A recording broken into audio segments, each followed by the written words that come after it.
Storia che non so se conoscete, ma è molto interessante e particolare. A Gubbio, negli anni in cui visse San Francesco, si aggirava questo lupo che peraltro è presente in quelle zone.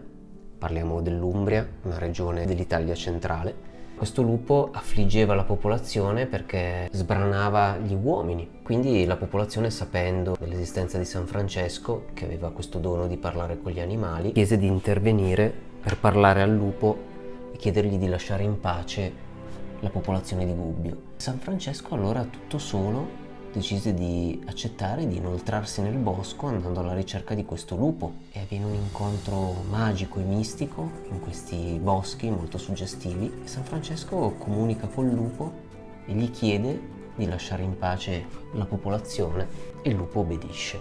È una scena che viene raccontata molto poco, a parte nella storia di questo santo, ma anche in pittura.